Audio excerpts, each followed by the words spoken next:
Germany today takes over the rotating presidency of the European Union. Here in Berlin, Chancellor Angela Merkel is about to discuss her plans for the six-month term with lawmakers in the federal parliament, the Bundestag.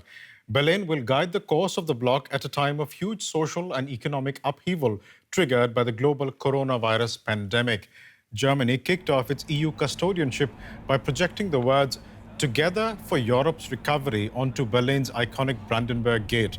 The slogan is a reference to the damage caused by the virus pandemic, which has plunged European economies into recession. Chancellor Angela Merkel has described it as the greatest challenge the EU has ever faced. We're waiting on Angela Merkel to begin her address to the German parliament. But in the meantime, I'm joined by DW political correspondent Nina Haase at Parliament. Nina, the motto for the EU presidency is "Together for Europe's Recovery." What is Angela Merkel's plan? The German government will throw all its weight behind efforts to get the European Union out of this very existential corona crisis. Of course, the German government had completely different plans for its EU presidency that always takes a half a year. But then came corona, and now the Chancellor has understood that she does need to take drastic measures and to get the approval of all the other member states in the European Union to push through a plan, a rescue fund that is worth 750 billion euros to help the countries that have been hardest hit by the corona crisis and get it out. And of course, that is going to be an extremely difficult process.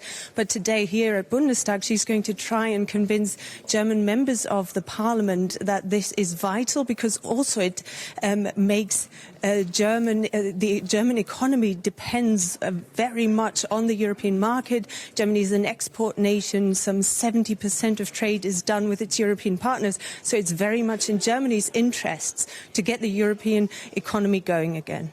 You know, we have to talk about the 750 billion euro rescue plan from the EU, $500 billion, euros of which coming from France and Germany. But are there any other priorities that Germany will have during these 6 months? Of course, there are a lot of crises and challenges that are not going to go away just because we have a virus pandemic across the world. There is, of course, the climate crisis. We have to remind ourselves that the EU wants to be climate neutral by 2050. And there is a lot on the table there that needs to be done for that to happen. Then the European Union still doesn't have a functioning migration and asylum system. And with the crises around the world, of course, that issue is not going to go away. There will be refugees coming into Europe, and the EU needs to agree on ways how to deal with them. And then Angela Merkel wanted to host an EU-China summit in September. She did postpone that, citing corona reasons. But the issue of China is, of course, high on the agenda also in international news also today. So the EU desperately needs to find a common strategy regarding China. Those are some of the core issues. And last but not least, we also have the deadline for the Brexit transition looming in December. And if the EU and the United Kingdom can't agree on a deal on their future relations, that might mean that the United Kingdom will crash out of the European Union at the end of the year. So a lot on the table for the German government.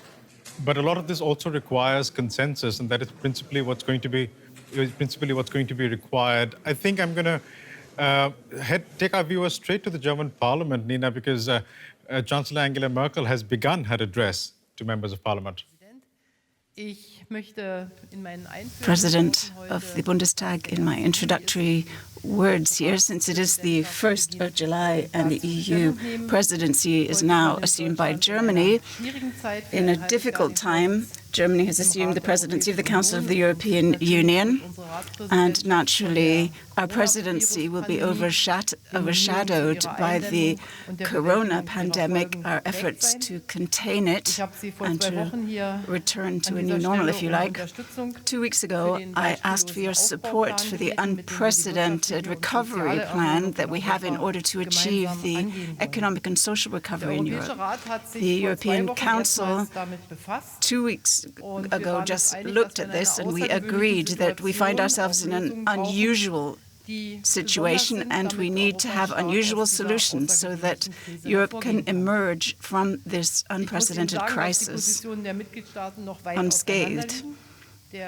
Our positions are very different. The President of the European Council, Jean-Michel, has invited everyone on the 17th of July to discuss this issue, and there will be many talks that will be necessary. And I, for example, will also be involved in these, and I will be working closely together with him and with others. So I would like to achieve a union as quickly as possible so that the economic recovery can take place as quickly as possible and sustainably as well. What's important to me is that the economic recovery benefits everyone, and that it's not just about companies and employees, but that we also retain and strengthen social cohesion in Europe. And that means that the opportunities for young people in Europe must be preserved.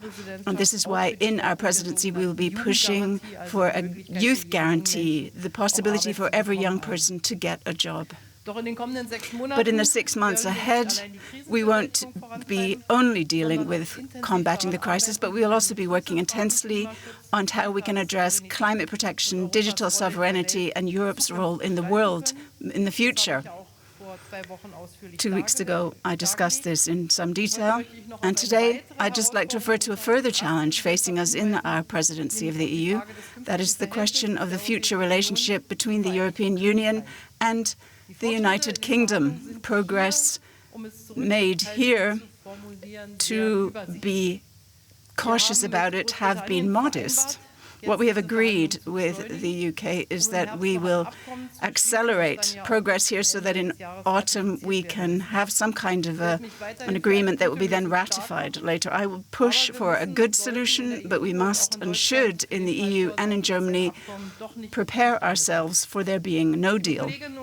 Colleagues, the expectations of Germany's EU presidency are high, and I can say on behalf of the German government that we are determined to do everything in our power so that as Europeans we can make progress together for Europe, within Europe, and with our international partners.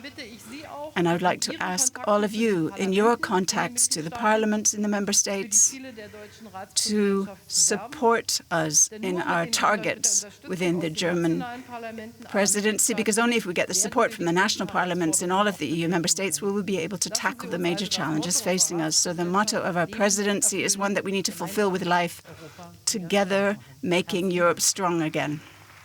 Thank you.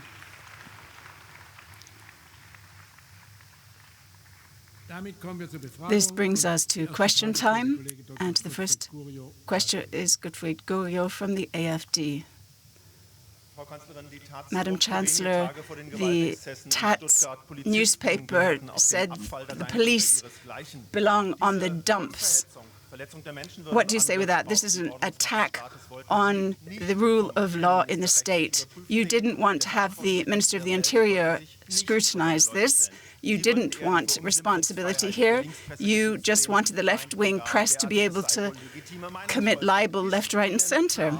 Are you clear of the fact that you are preventing the minister for whom you created an Internet Act, that this is being misused to incite to hatred against the police in the left-wing Taz newspaper, referring here to a satirical article? So what is it that makes you muzzle our Minister of the Interior and allow them to attack the police? And 19 were injured in the riots in Stuttgart.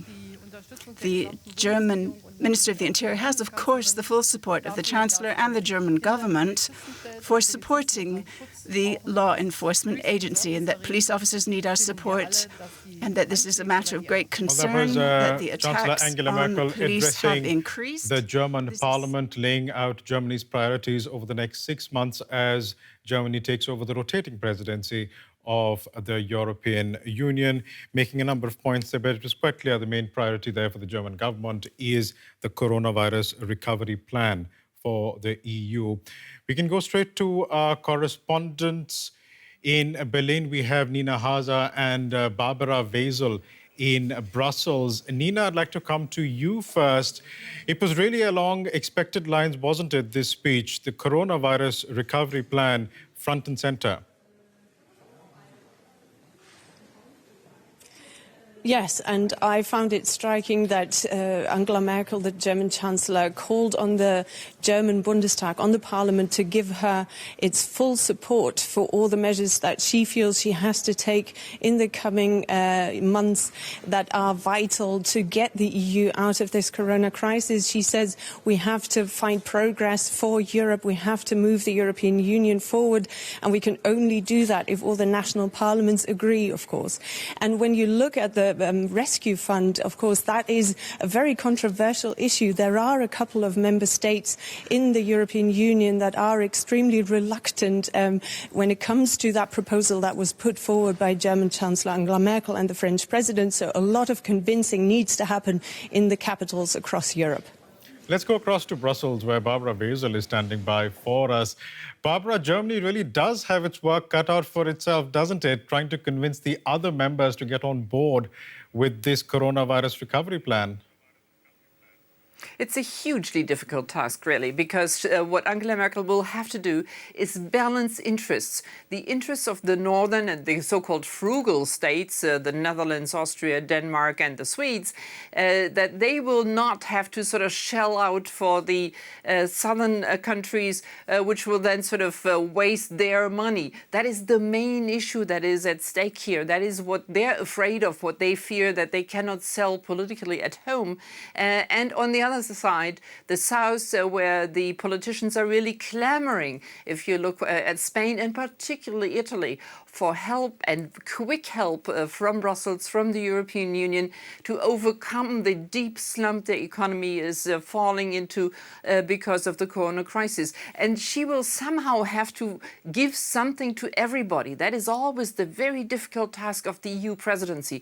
She will have to make little parcels and offer something to the Netherlands, somehow mitigate the problem they have with having to give money to the South. And on the other hand, she will have to sort of tell the South, you just have to rein in your expectations. You have to be content with what we can give you and make the best of it. And then she has Eastern Europe also, who want a share and a piece of the cake. So it is very, very difficult, and it's sort of compromise making on the very, very highest level. But Barbara, should we really be optimistic given the recent past record of a lack of consensus building, particularly in relation to, for example, the migration policy in the EU? Consensus has been hard to come by. Is Germany confident that it will, in fact, be able to build consensus and one united voice on the coronavirus recovery plan? Relatively confident, because they simply have to find a compromise. I mean, this absolutely needs to happen. And everybody in the end, even the Dutch and the Austrians and the other northern countries who are sort of reluctant to sort of dip into their pockets and put money on the table, also they know that it's also their political survival, it's their economic survival that's at stake. And that is something that Angela Merkel has started saying again and again. And I suppose it's going to be one of the main slogans, one of the main sentences of her EU presidency. It is in your own interest. So she will have to go to Mark Rutte, the Dutch Prime Minister, and say, it is in your own interest if you help saving the European South. Because if the EU falls apart, the Dutch will be falling apart too. Their economy will fail. And so she will have to sort of sell this idea to everybody, and she will just have to make very clever and very smart little compromise, bits and pieces of compromise that the people can take home and say, yes, we got away relatively well out of this big struggle for the money in Brussels. She will, in the end, be able to do it, because it is not really on the horizon that one of the 27 member states will in the end say, no, we'll say no to this, we walk away. It has never happened before, but it is going to be super, super difficult. Of course, the other side of the consensus coin is compromise, as you were alluding to, Barbara. Nina, Angela Merkel herself crossed a red line, didn't she, when she, along with Emmanuel Macron, agreed to the concept of joint debt in the 500 billion euro package that France and Germany are presenting. How has that gone down domestically here in Germany? You're right, that is absolutely the case. She was long known as Madame Non in France because, of course, the French put a similar proposal on the table years ago, asking for the EU to issue joint bonds so that money can be generated that can be given to member states. And Angela Merkel always refused that debt pooling. She said it needed to stay in the fiscal discipline field, and she was very rigorous when it came to that topic. Then she is somebody who is known to act when disaster is looming, and she clearly understands that this is an existential crisis, and if revolutionary and drastic measures aren't taken, this could go to the core, the very core of the European Union. She does understand that, which is why in mid-May she and the French president came forward and put this agreement on the table where they said 500 billion euros should be issued by the European Commission as joint bonds on the market, and that money could then be given as grants to the countries that are hardest hit, like Italy and Spain, as Barbara just described, and not as loans. And this is the big controversy, but this is also what some people are calling remarkable. But I hinted at it in my first answer that, of course, the German members of parliament, the German leaders of the industry here, they all understand that if the European economies around Germany fail, if this is a crisis where the countries don't get out of recession, then this is something that will affect Germany directly, seeing that Germany is an export nation. So this is very much in Germany's self-interest, but for a long time she was Madame Non, right, and she has clearly changed her mind, and people say it's revolutionary. And now with Germany taking over the rotating presidency of the European Union, clearly there's expectations all across Europe. In keeping with that, we asked some of our other correspondents elsewhere in Europe and around the world about expectations for Germany's EU presidency. Here's what people had to say. Since Angela Merkel took power in 2005, the UK has seen 5 different prime ministers. That is what the Brits appreciate about the German Chancellor: her endurance, her political skill and her pragmatism. Her leadership was greatly admired during the pandemic, when journalists repeatedly asked Downing Street why Great Britain wouldn't just follow Germany's example. Merkel is also seen as pulling the strings in the EU. Now the UK government is hoping that Merkel brings her pragmatism to the Brexit negotiating table to secure a deal with the Brits. Germany is considered a reliable development partner, and when Germany took over the G20 presidency, Merkel laid a strong focus on Africa.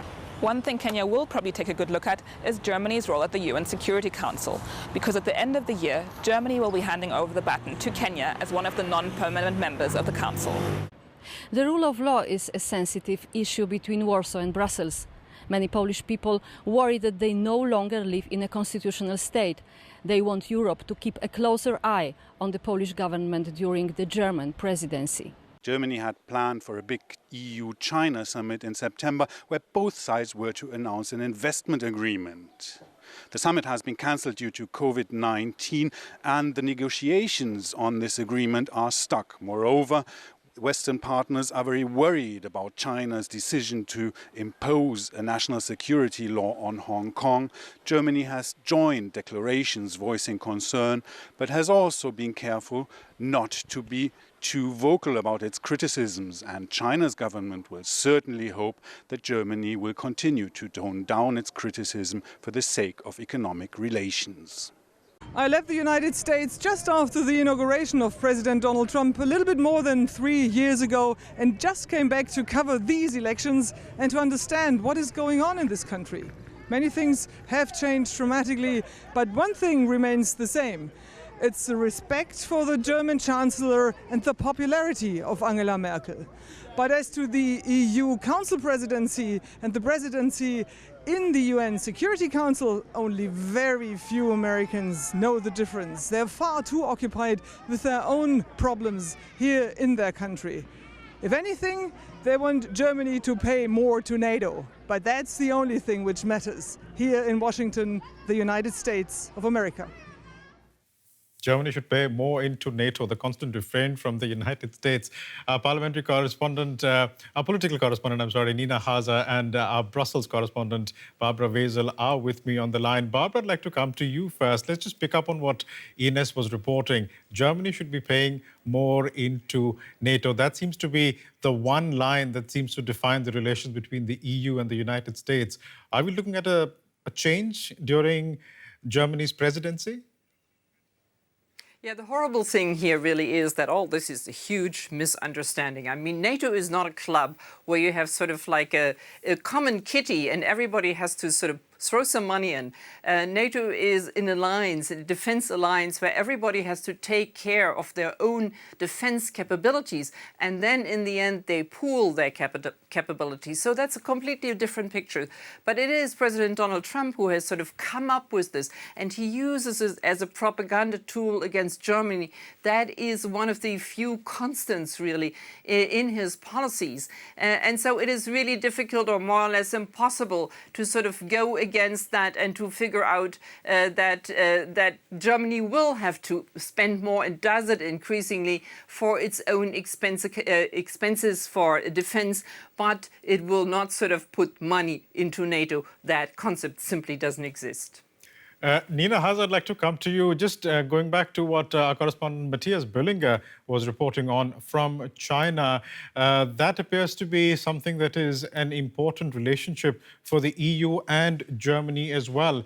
How much flexibility does Chancellor Angela Merkel have in relation to the relationship with China, given that China is the EU's second largest trading partner and a very important source of export for German businesses?